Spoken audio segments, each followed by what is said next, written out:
Hello and welcome to a new episode of Review. Today we will take a closer look at a Boeing 787-9, the Dreamliner, in the colors of Air Canada, and as always we start off with the box. And here we can see on the top we have the Air Canada branding, and then we have the cutout so we can see the aircraft inside. Now on the back side of the box we have a very nice image of the aircraft, and then we are provided with a link here by Herpa where you can get more information about the aircraft. So let's look inside. And here we are with the Boeing 787-9, the currently longest version of the Dreamliner in the current colors of Air Canada. So with no further ado, let's take a closer look at the aircraft model itself. And as always we start with the tail section of the aircraft, and here we have on the vertical stabilizer the Air Canada branding, or the Canadian maple leaf. Then on the fuselage we have the full registration code, we also have the aircraft type specification, and of course the Dreamliner branding.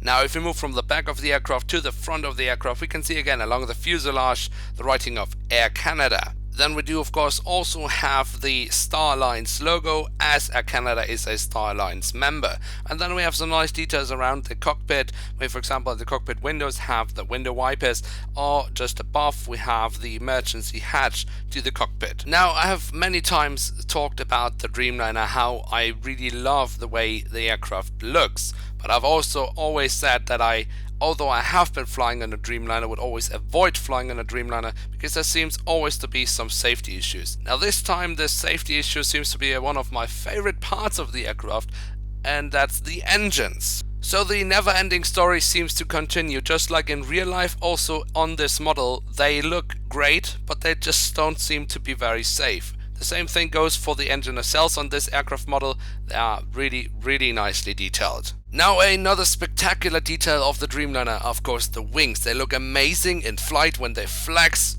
miles high.